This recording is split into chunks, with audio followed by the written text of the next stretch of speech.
Scottish Maritime Museum in Irvine features exhibitions on shipyard machinery, vessels and shipbuilding, all displayed inside the Lint House. The museum remains closed to the public from November until April, but during the open season it is a visitor's attraction for families, tourists and engineering enthusiasts. At night it attracts a smaller, but no doubt interesting group, the Paranormal Investigators.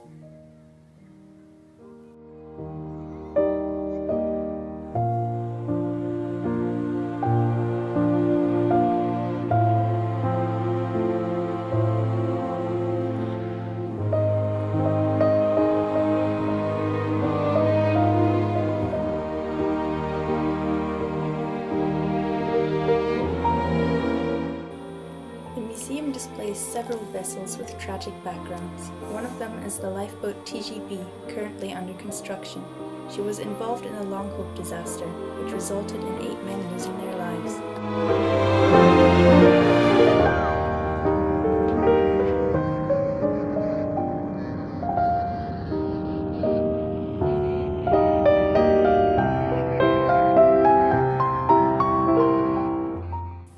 The Basque Conqueror has a tragic history as well. Another life was lost in an attempt to cross the Atlantic Ocean with her.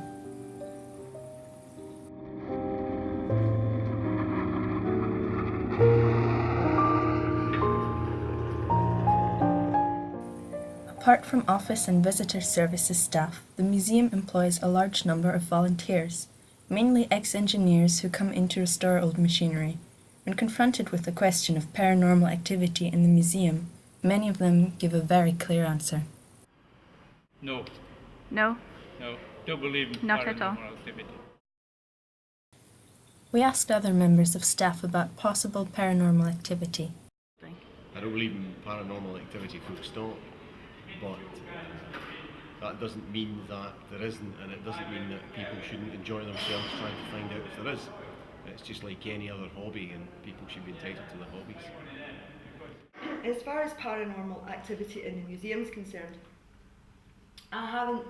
it hasn't been proven to me whether there is any or there isn't. However, I did see an image today provided by the group, which undeniably I thought I saw a little girl.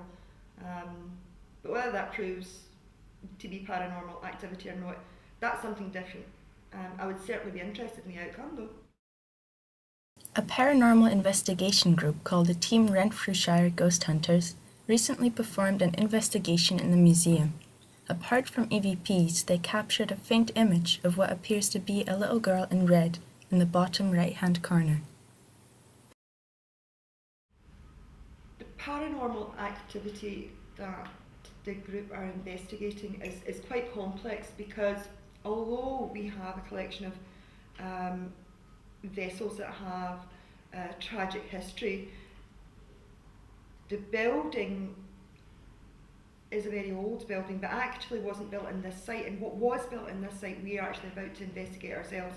So actually the questions that they're levelling at me makes me think that between the vessels that we have that have their own history and some of it very tragic, what happened in the Lint House when it was down in Govan and what was originally built in this site, it's all very interesting from a historical point of view. Again, any paranormal activity, I would have to investigate that. It would have to be proven to me that it's there.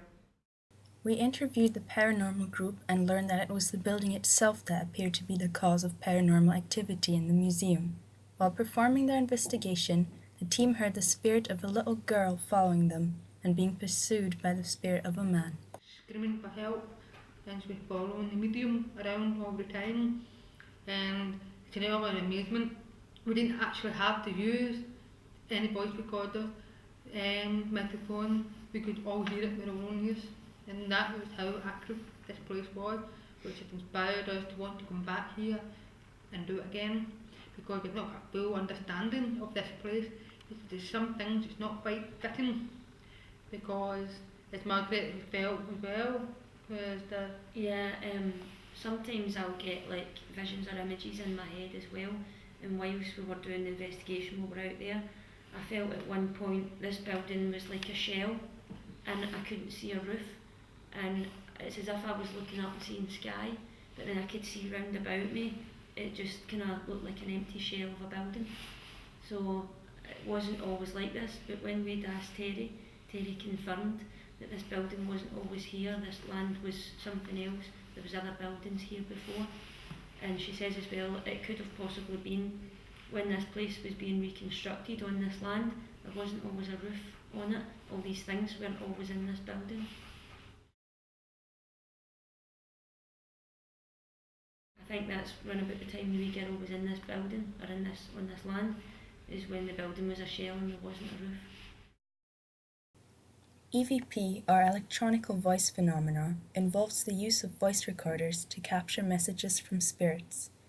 During their investigation, the team captured the voice of the little girl. In this short clip, you will hear her ask, "Can you help me, please?" before she apparently sets off the alarm to get their attention. It may be difficult to make out the first time, so we will play it twice.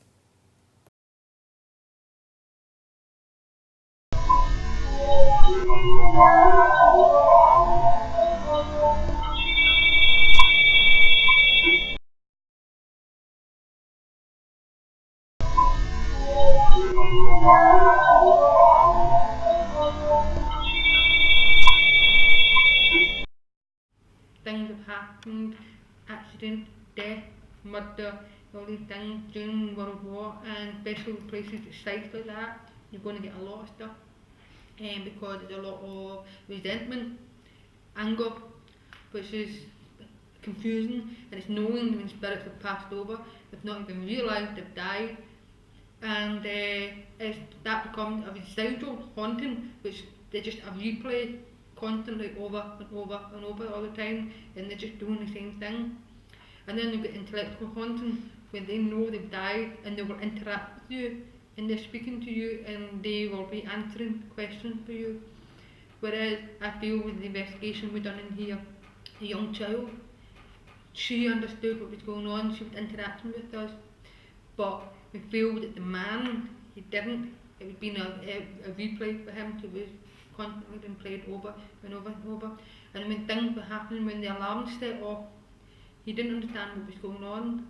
So he didn't need EVPs, you could just hear him swearing and that's what's going on. That's why we're trying to think, is this just a child just coming off the streets or playtime and she's coming here?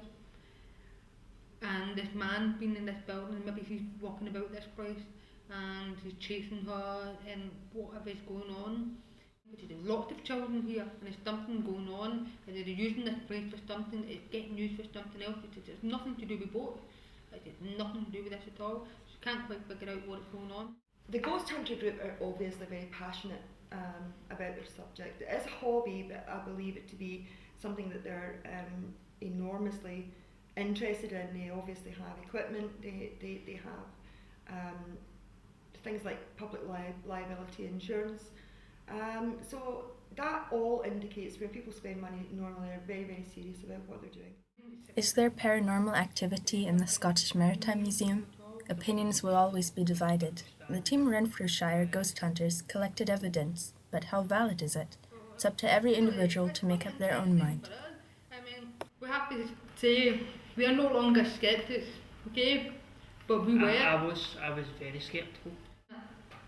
So I went out and got the equipment, so I researched it, I got the equipment, and that's when we thought, we'll try this for ourselves. We have to be proved to ourselves. They can't prove it to us, so I need to go out and prove it for myself.